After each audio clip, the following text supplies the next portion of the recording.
Fala pessoal, beleza? Hoje é dia 5 de novembro de 2022, agora são quase 10 horas da noite, um sábado à noite que estou gravando para vocês, porque chegou a nossa hora de fazer a nossa revisão dos investimentos, de carteira, de cenário, né? Revisão aqui de novembro, a gente vai falar da performance de carteira de outubro, né? Vamos falar dos principais pontos aí para a gente acompanhar de mercado nas próximas semanas. Esse vídeo ele vai ser disponibilizado tanto para os clientes quanto lá no Spotify, né, no Instagram também, alguns cortes aí, né.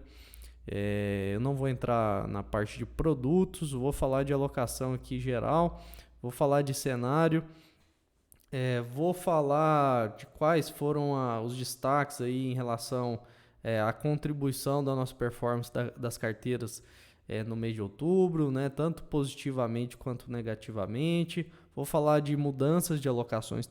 Temos duas mudanças nas sugestões de carteira. E também vou trazer 4 cortes do podcast do Stock Pickers, né? 4 cortes que tivemos de entrevistas aí nesse mês, que vão corroborar as coisas que a gente vai falar aqui sobre cenário e sobre alocação também. Beleza? Já tô com o relatório do BTG aberto aqui na segunda tela. Vou compartilhar aqui com vocês. E tem uma colinha aqui também dos pontos que eu quero trazer. Então, compartilhando a tela aqui já com vocês. Bom, primeiro, como vai ser aberto esse vídeo aí, talvez tem pessoas que não são clientes que estão assistindo. Para quem não sabe, o BTG Pactual é o maior banco de investimentos da América Latina. Eu sou assessor de investimentos, eu tenho um escritório chamado Casa Capital, que é credenciado ao BTG Pactual, né, que é o maior banco de investimentos da América Latina. Então, eu presto a assessoria de investimentos para investidores aí através da plataforma do BTG, certo? A gente tem aqui o relatório de 4 de novembro, que foi publicado ontem pela equipe de análise do banco, né? Que é o relatório de Asset Strategy, que eles lançam todo mês. Aí. É um relatório público, aberto, fica lá no site do BTG, que fala sobre cenário, fala sobre alocação, né? Então eles trouxeram alguns pontos aqui. Eu já fiz uma colinha aqui e vou destacar quais são os principais pontos aí que a gente tem que deixar no radar para a gente acompanhar nas próximas semanas. Sempre quando for saindo notícias, sair dados econômicos em relação a esses pontos que eu trouxe aqui, já fica atento, porque isso são pontos importantes que vão impactar a nossa forma de investir, vão impactar a nossa performance, né? Como que vai render a carteira, os investimentos, vai basear toda a nossa tomada de decisão. Então, eu vou deixar aqui na tela da segunda página aqui, da terceira página, na verdade, do relatório do BTG, que traz aqui uma divisão, né, dos principais fatores, tanto global quanto internos aqui Brasil. E aí eu vou destacar o seguinte, né, quais são os fatos aí que a gente precisa se manter atento. Primeiro, né, são 4 pontos principais. O primeiro é aperto monetário nos Estados Unidos. Então, para quem não está por dentro, Estados Unidos, né, o Federal Reserve, né, na verdade o Banco Central americano, ele vem subindo as taxas de juros nos Estados Unidos. Isso é uma forma de tentar controlar a inflação, né? A inflação dos Estados Unidos ela já está nas máximas, não diria nem nas máximas históricas, mas em patamares talvez mais altos aí dos últimos 40 anos, quem sabe, por aí. Então, eles têm feito uma alta acelerada das taxas de juros, da Fed Funds Rate, né?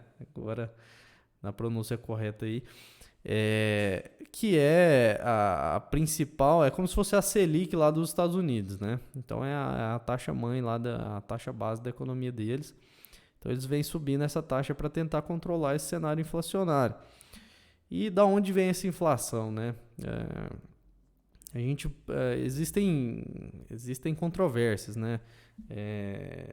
A gente sabe que grande parte dessa inflação ela vem justamente do processo de você aumentar a base monetária, né? Você imprimir dinheiro no mercado. Então, quando você aumenta a oferta de dinheiro, é como se funciona na mesma dinâmica que qualquer um dos bens transacionados na economia. Então, se você aumenta a oferta de algo, né, se aquele produto, sendo a moeda ou qualquer outra coisa, a oferta se torna mais abundante no mercado, o preço tende a cair, né? E o preço do dinheiro são justamente as taxas de juros, né? Na verdade, aí a gente já está falando de uma segunda camada, né? Mas assim, ao ponto que você aumenta a oferta da base monetária, né? Você aumenta a oferta de dinheiro na economia, isso vai tender a desvalorizar essa moeda. Então ela passa a perder poder de compra. Isso é inflação, né? Muita gente confunde inflação com o aumento generalizado de preço na economia. O aumento generalizado de preços na economia é uma consequência da inflação, certo? Não é a inflação em si. A inflação é a perda do poder de compra do dinheiro. Então, quando você tem um aumento da base monetária, você, por consequência, desvaloriza essa moeda, certo? E aí, todo esse cenário de aumento da base monetária, de estímulo da economia de forma artificial através de redução das taxas de juros, que aí é o preço do dinheiro que eu estava falando, né? Você gera uma série de distorções, uma série de estímulos para que aquecem a economia, e aí você diminui taxa de desemprego, você aumenta salários, e aí isso se reflete lá nas taxas, nos indicadores de inflação que a gente acompanha, e aí o Banco Central vem subindo essas taxas de juros aí para tentar controlar essa inflação lá nos Estados Unidos, certo?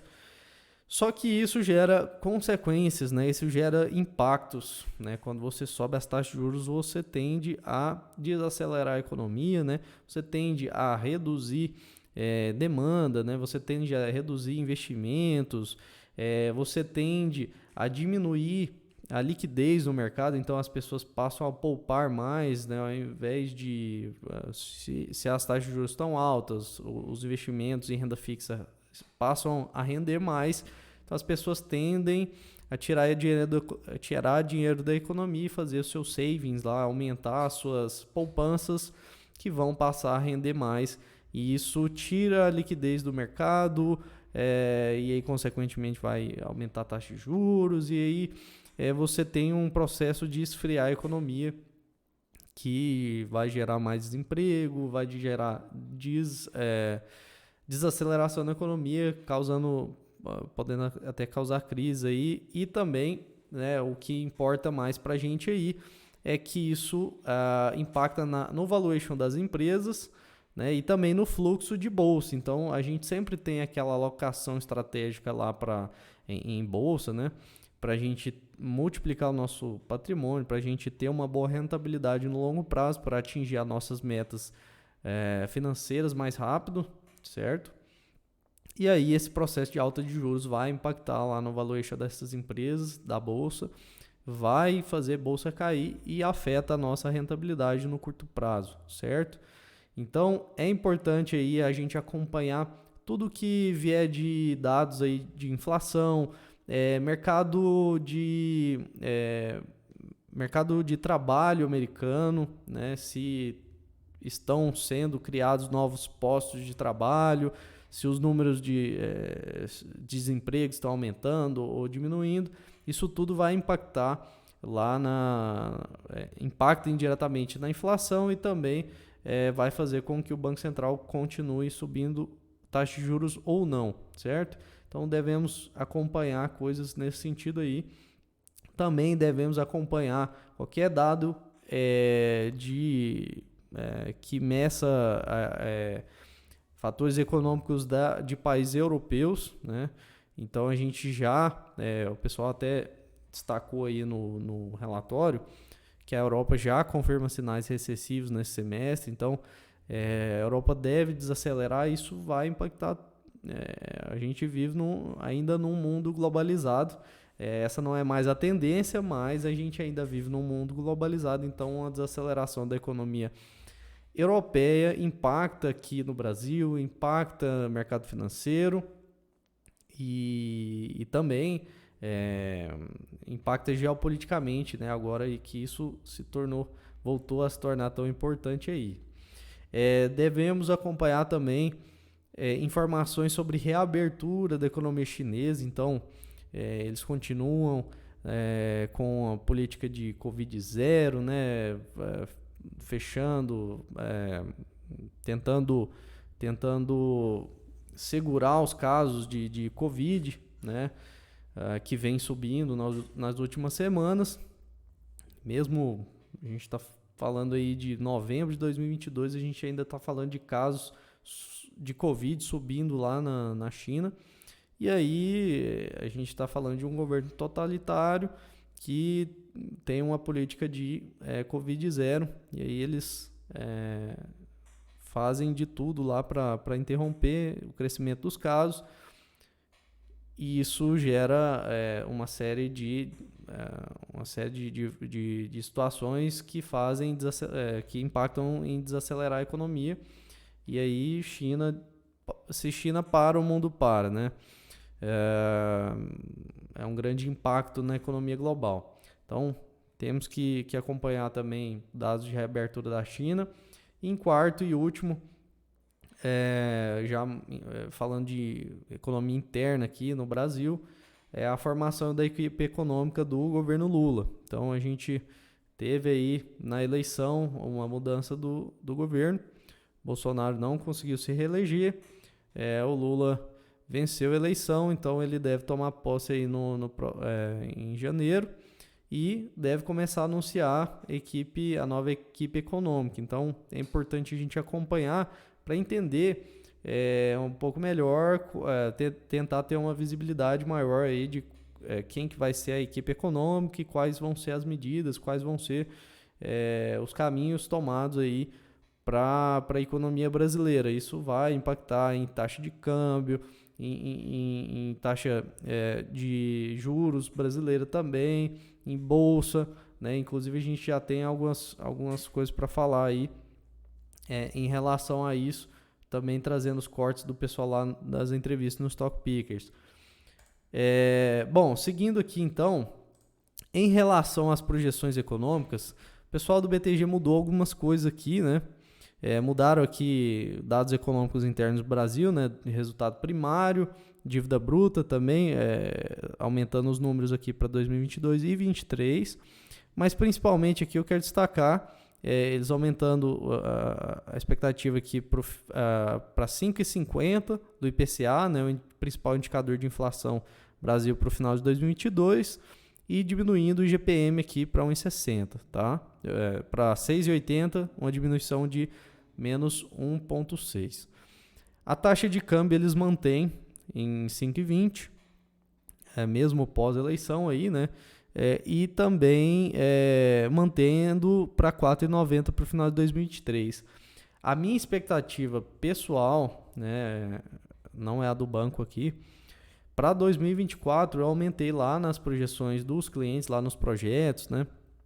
Eu aumentei para uma expectativa de R$6 para a taxa de câmbio para o final de 2024, tá? Então isso é importante para a gente se organizar, para ter mais alocação lá em dólar. Quem é cliente aí sabe que a gente tenta sempre se organizar para ter as metas financeiras que a gente busca atingir com os investimentos. A gente tenta transformar isso em dólares para acompanhar, para buscar manter o poder de compra desse patrimônio aí, né? Bom, em relação às performances do mês passado, agora retornando aqui para a minha tela, em relação às performances das carteiras do mês passado, performances das carteiras sugeridas por mim aí para os clientes. Quem seguiu as carteiras e tem um perfil conservador, as carteiras renderam aí em torno de 0,55% em outubro. Para quem tem perfil balanceado, 0,53%. E para quem tem perfil sofisticado, 0,36%. Lembrando que aguardem aí que nos próximos dias eu vou estar enviando um relatório mensal das performances das carteiras individuais de cada um dos clientes. Então, se você é cliente, aguarde aí que você vai receber o relatório de performance específico da sua carteira com o número da sua alocação.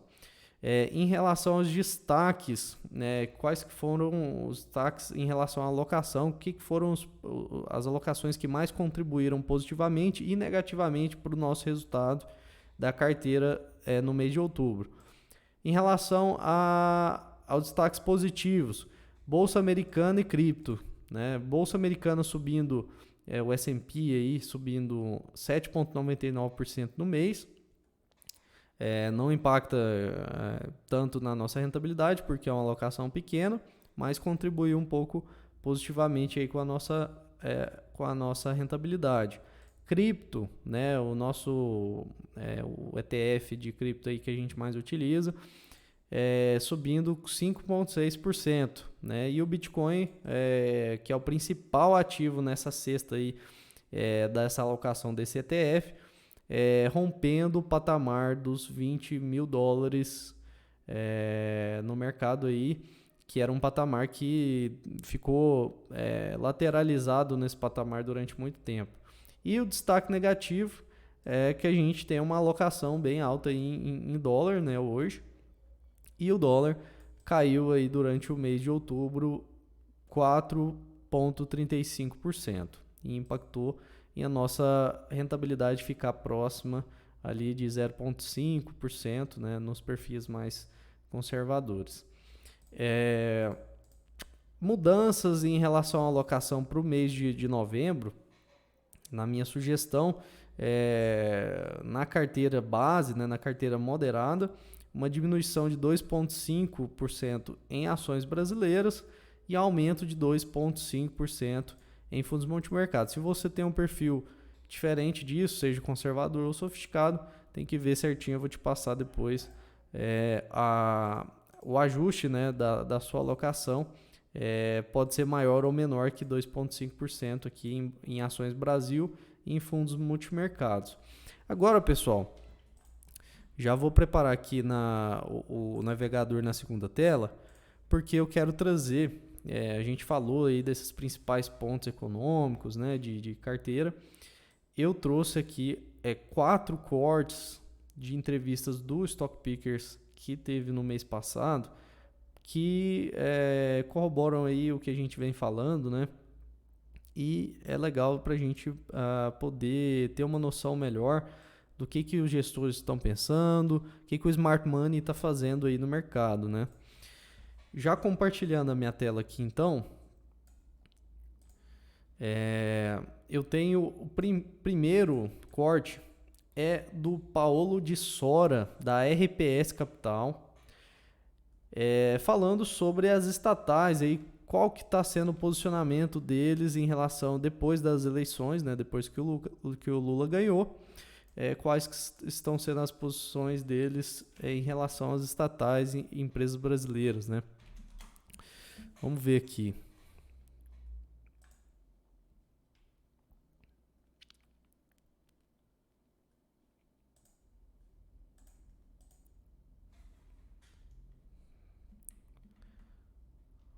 A gente zerou Petrobras, zerou. Deixa eu só pausar o vídeo aqui para fazer um teste para ver se está saindo o áudio do vídeo no meu vídeo aqui. Só um minuto. Beleza, pessoal, retornando, já fiz a conferência, está saindo sim. Deixa eu retornar aqui para o início do vídeo. Vamos lá.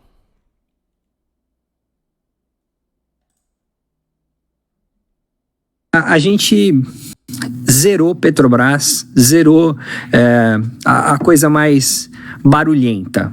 Então, Petrobras, Banco do Brasil, apesar de estar barato, e eu concordo, esses dois ativos estão muito baratos, mas a gente já viu momentos onde esse negócio fica muito barato e sem trigger, né? A coisa barata fica barata por tempo. Quantos anos a gente viveu commodities barata e ninguém queria porque não tinha uma notícia amanhã positiva em commodities, e quanto tempo a gente viveu com ações tradando na estratosfera de múltiplo, mas tinha trigger e era isso que o mercado comprava e tal. Então eu ponho um peso razoável na questão da notícia do amanhã, se vai ajudar ou prejudicar. Infelizmente eu temo que hoje foi a última notícia do namoro do mercado com a Petrobras. Ela anunciou um dividendo gigantesco aí, grande, 43 bi de reais, 3,30 por ação. E a minha intuição é que essa é a última boa notícia. Daqui para frente a gente vai ter que viver com uma ação barata por um lado e um monte de notícia contra o investidor por outro. Bom, pessoal, vocês viram aí, então a posição do Paulo de Sora, da RPS Capital, zerando as suas posições do fundo em estatais, né, em Petrobras, Banco do Brasil. Lembrando que estatais representam grande parte do Ibovespa, então normalmente a nossa alocação está indexada ao Ibovespa aí. Então é um fato importante para corroborar essa posição que a gente tem. No mês passado a gente diminuiu a alocação em ações brasileiras, também por proximidade com a eleição, pelas pesquisas que já demonstravam o Lula na frente, né? Então, pelo histórico que a gente sabe, pela ideologia, a gente sabe que não é um cenário muito interessante, que realmente as boas notícias aí podem ter acabado em relação às estatais no Brasil.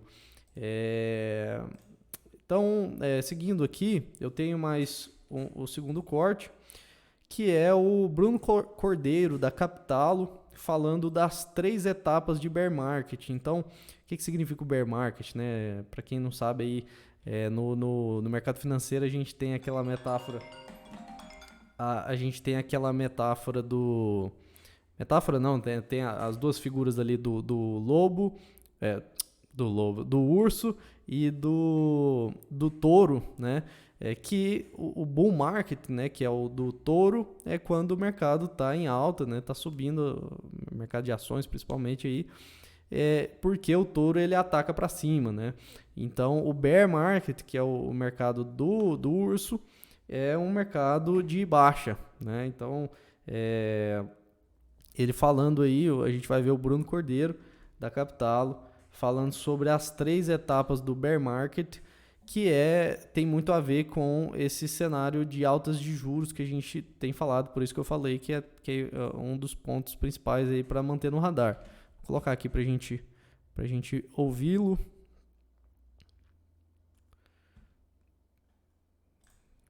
Bom, vamos lá. O processo de bear market na nossa cabeça tem 3 etapas. A primeira você corrige, a bolsa ela corrige a taxa, ela vai ajustando, né, a taxa de desconto. Que eu acho que todo mundo tá falando, caramba, a taxa de desconto está subindo pra caramba. A bolsa que Pessoal, em relação a essa taxa de desconto que ele está falando, é justamente as taxas de juros, né, que vão subindo. Então, lá para fazer o valuation das empresas, eu até falei isso no último vídeo do mês passado, conforme as taxas de juros elas vão aumentando, isso é considerado para fazer o valuation das empresas, para entender qual que é o valor justo dessas empresas, né? Então, basicamente, o que é feito é o fluxo de caixa futuro da empresa descontado ao valor presente. E esse desconto é feito por uma taxa, né? Que essa taxa ela está vinculada às taxas de juros do mercado. Então, quando o Banco Central americano ele vai subindo as taxas de juros, isso aumenta o desconto dos fluxos de caixa futuro das empresas. Isso faz com que o valuation ali das empresas passe a cair, né? Então, o mercado começa a enxergar que a empresa vale menos com as taxas de juros subindo. e aí isso faz com que tenha uma pressão de venda aí do pessoal, e aí o valor das empresas acaba caindo, né? E impactando lá naquela alocação que a gente tem em ações. Continuando aqui. Mais do que o fluxo de caixa descontado, vai começar a cair. O segundo é essa puxada de juros a fazer a economia desacelerar, vai bater nos resultados. Então, como se fosse os teus resultados projetados, eles caem, vai cair teu valor presente também, vai cair teu preço também. E o terceiro, que é o que a gente viu aqui no Brasil ano passado, começa a ter fluxo. Eita, o terceiro é perigoso. O bear market mexeu no cenário aqui. Começa a ter fluxo de portfólio de renda variável para renda fixa. Cara, renda fixa nos Estados Unidos vai para 5%. Imagina que vai para 5%. Vocês vão ver isso há quanto tempo? Mais de 20 anos. O processo de bear market na nossa cabeça tem 3. Então, pessoal, e ele explicando que a gente provavelmente está só no primeiro, na primeira etapa do bear market, né? Que é as taxas de juros subindo e impactando no valuation ali, né, das empresas. E aí, por conta dessa taxa de desconto, o pessoal vendendo. E a segunda etapa vai ser quando realmente as altas de juros fizeram o efeito que o Banco Central espera, que é de desaceleração da economia, né, diminuição da demanda e tudo mais. Inclusive, essa dinâmica da segunda etapa, a gente vai ver o Bruno Coutinho aqui da Mar Asset falando também sobre isso. Mas então falta segunda etapa, que é quando a desaceleração bater diminuir, né, a expectativa de diminuir os resultados das empresas, e aí é a outra parte da conta do valuation da empresa. Então, primeiro você está impactando a taxa de desconto, subindo as taxas de juros. Depois, com a economia desacelerando, as empresas passam a ter resultados menores, né, impactam nos resultados, que também está na conta lá, é o fluxo de caixa futuro, né? Então, se ele diminui também, ele já está sendo descontado a uma taxa maior. Então, ele diminui também. Então, vai só diminuindo o valuation e o pessoal vendendo. E aí, a terceira etapa, que é a questão do fluxo mesmo, que ele falou, né? Que é uma realocação, rebalanceamento na alocação dos investidores, né? Então, terceira corte aqui que eu queria trazer do Stock Pickers também foi do Bruno Coutinho, né? Como eu falei, o CEO e gestor na Mar Asset, falando sobre a resiliência da inflação. Então, percebam que se a gente está falando aqui de taxa de juros subindo, o impacto disso no bear market e tudo mais, vamos entender, porque assim, se o Banco Central americano está subindo juros, é para controlar a inflação, né? Então, vamos entender se essa inflação ela está sendo controlada, né?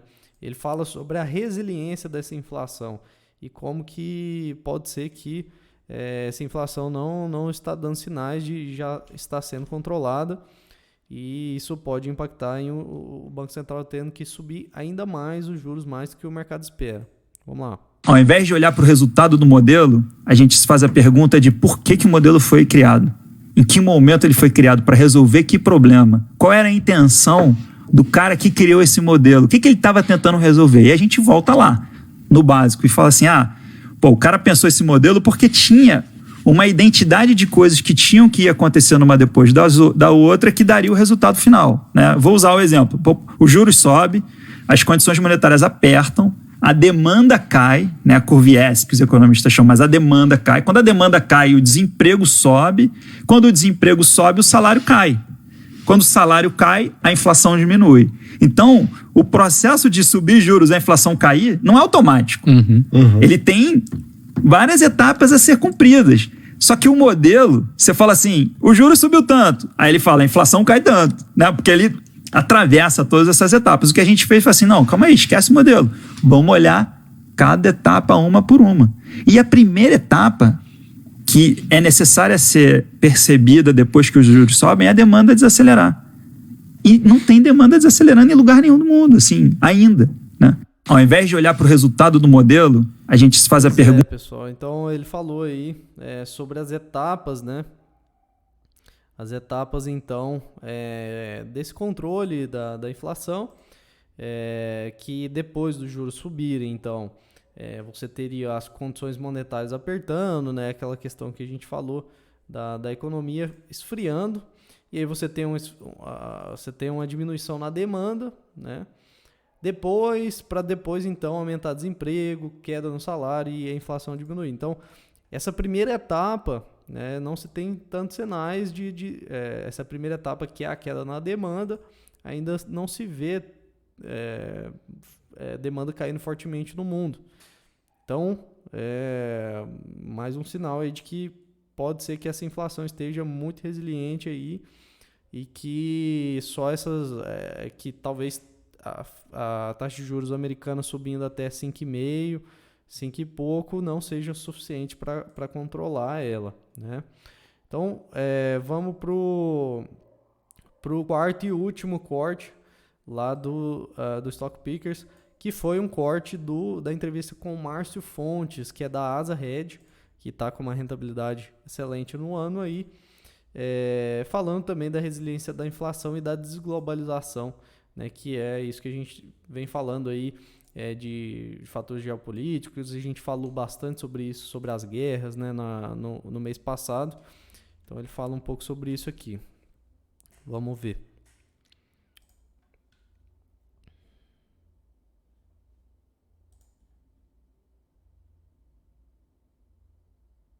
Eu não acredito, cara. No mercado de trabalho você está com 2 vagas, ou 1,7, 1,8. É muito, é bizarro, entendeu? Para cada pessoa podendo preencher. Os malucos abriram. Então isso aí ele está falando, pessoal, de uma das etapas que o Bruno Coutinho falou lá no vídeo anterior, né? Que é a parte da queda no salário ali, né? De aumentar desemprego. Então ele está falando ali que ainda tem um mercado de trabalho muito aquecido, né? Mão de 2,5 milhões de imigrantes que não entraram por causa das políticas anti-imigração. Faz parte do contexto que a gente está vivendo. Um contexto vicioso em que as economias estão se desintegrando, não o contrário. Que é o que a gente viveu no mundo do Bernanke. Agora a gente entrou em outro tipo de mundo. Então, assim, você tem uma situação específica em alguns países que é de muito aperto, mas dentro de um contexto que a inflação não cai mais sozinha, né? Eu não acredito. É isso aí. Então, todo esse cenário de riscos globais, de guerra e tudo mais, isso pode ainda complicar muito a situação aí do controle da inflação. Bom, pessoal, então, retornando aqui, eu acho que deu para passar nos principais pontos. Esses são os pontos que a gente precisa manter no radar aí. Em relação para os clientes, lembrando que eu vou passar os relatórios de performance da carteira específica de vocês aí. Só aguardar. Sigam aí no Spotify para vocês acompanharem, né? Tudo mais. E para quem não é cliente também, já fica o jabá aí, né?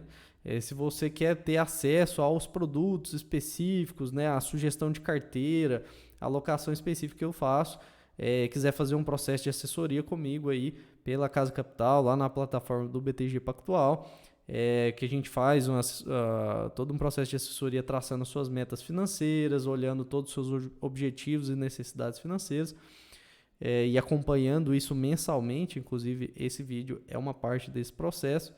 Só me chamar lá no Instagram, no @lucascandido.invest. Então, me chama lá, que aí a gente vai fazer uma análise do seu caso para ver se o seu caso encaixa lá no modelo de assessoria que eu faço.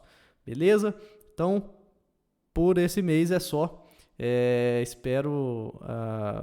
Esperem novas atualizações aí em breve, se a gente tiver alguma mudança de cenário aí.